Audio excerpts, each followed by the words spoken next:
मरुभूमि में जन्मे मात्र 2 पंथों ने धर्म के नाम पर जितने लोगों को मारा है, उतने लोग किसी भी विश्व युद्ध, अकाल या महामारी में नहीं मारे गए। लोगों को मारने के साथ साथ इन्होंने वहां की संस्कृति का भी समूल नाश कर अपने पंथ को स्थापित किया है। जिस प्रकार इस्लाम में गैर मुस्लिमों को काफिर जैसे अपमानजनक शब्दों से संबोधित किया जाता है, उसी प्रकार ईसाइयों द्वारा सनातन धर्मियों को पैगान कहकर नीचा दिखाया जाता है। वास्तव में इन 2 पंथों जैसा धर्मांध, असहिष्णु तथा विस्तारवादी विश्व में कोई अन्य पंथ नहीं है। इस्लाम और ईसाई के अलावा संसार के किसी भी पंथ में पूरी दुनिया का धर्म परिवर्तन कराने का उद्देश्य नहीं है। ध्यान रहे कि प्रारंभ में समग्र विश्व और हर सभ्यता में प्रकृति का ही पूजा होता था, लेकिन ईसाई मिशनरियों ने सबसे पहले यूरोप और उत्तरी अफ्रीका के समृद्ध सांस्कृतिक विविधता का विनाश किया, जिसमें यूनानी, मिस्री, कोल्टिक और रोम सहित सैकड़ों सभ्यताएं हैं। इन सभी लोगों को क्रूरतम तरीके से खत्म किया गया। विद्वानों, दार्शनिकों और कलाकारों को विभत्स तरीके से मारा गया। मंदिरों और पूजा स्थानों को अपमानित करते हुए निर्ममता से तोड़ा गया। इस्लाम ने मोरक्को से लेकर भारत तक सभी देशों पर आक्रमण कर वहां के निवासियों को मुस्लिम बनाया, संपत्तियों को लूटा तथा इन देशों में पहले से फल फूल रही सभ्यताओं का विनाश करना शुरू कर दिया। अरब आक्रमणकारी मुस्लिमों ने बड़ी बेरहमी से प्रकृति को पूजने वाले लोगों का कत्लेआम कर दिया। ये कैसा धर्म है जिसमें मानवता नाम का कोई चीज नहीं है? ये तो धर्म नहीं, अधर्म है, आसुरी प्रवृत्ति है। मुसलमानों ने ईरान के पारसियों का खात्मा तो मात्र 15 सालों में ही कर दिया था।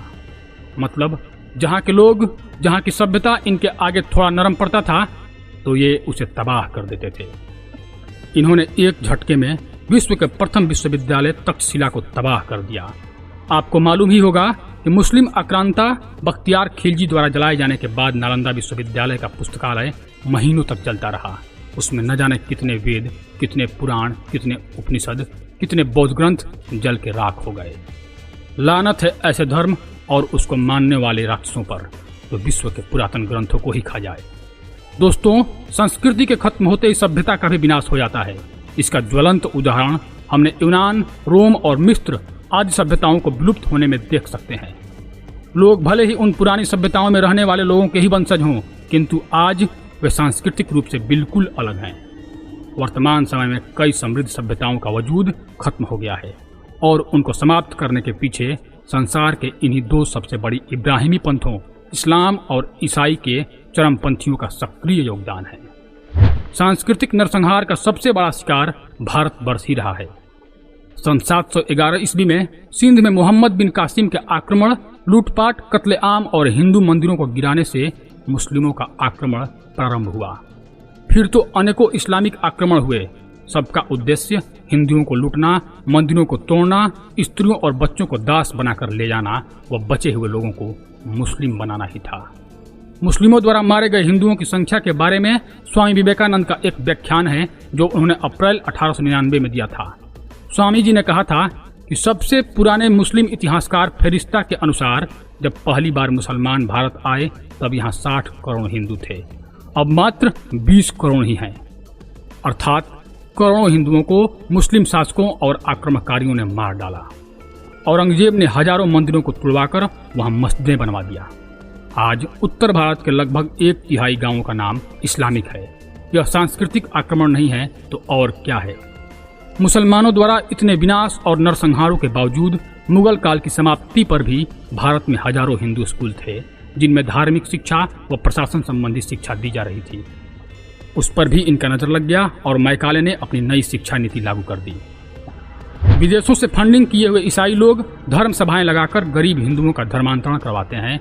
वो ईसा मसीह को हिंदू देवता से मिलता जुलता दिखाकर लोगों में भ्रांतियां फैलाकर उन्हें ईसाई बनाते हैं। उन्होंने षड्यंत्र बनाकर सार्वजनिक जीवन के हर पहलू से भारतीय और हिंदू चीजों को हटाया।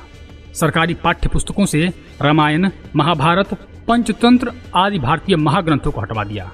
उनकी जगह पर पाकिस्तान प्रेम और ईसाई सेकुलरवाद को बढ़ावा देने वाली कहानियों को बच्चों को पढ़ाया जाने लगा। यह सिलसिला अभी भी जारी है, जिस पर केंद्र सरकार को ध्यान देना चाहिए। हिंदू सभ्यता एवं संस्कृति विश्व के उन बची खुची प्राचीन सभ्यताओं में से एक है जिसे ये दोनों पंथ तमाम कोशिशों के बाद भी पूरी तरह खत्म नहीं कर पाए। हालांकि ये अभी भी प्रयासरत हैं और उनका छद्म युद्ध अभी भी जारी है, लेकिन हमें इनके षड्यंत्र को समझते हुए अपनी संस्कृति को पुनर्जीवित करना होगा। साथ ही विश्व के किसी भी मूल संस्कृति पर ईसाई और इस्लाम द्वारा हो रहे हमले का प्रतिकार करना होगा, क्योंकि ये हमारे हिंदू में से ही हमारे भाइयों को कन्वर्ट करवाकर हमसे लड़वाते हैं। जितने लोग इस धरती पर मुसलमान या ईसाई बने हैं, ये सब हिंदू ही तो थे। मुसलमान या ईसाई आसमान से तो नहीं गिरे हैं, ये हमारे ही कन्वर्टेड लोग हैं। इसलिए इनको सही दिशा दिखाकर इनका घर वापसी करवाना बहुत जरूरी है और वर्तमान सरकार को इस पर अमल करना चाहिए। तो धन्यवाद दोस्तों, मैं आपका दोस्त रजनीकांत ओझा। हिंदू धर्म को बढ़ाने के लिए अपने बच्चों में क्या संस्कार डाला जाए, इस पर बनाया हुआ मेरा वीडियो आई बटन पर क्लिक करके आप जरूर देख सकते हैं। हर हर महादेव, जय सनातन धर्म।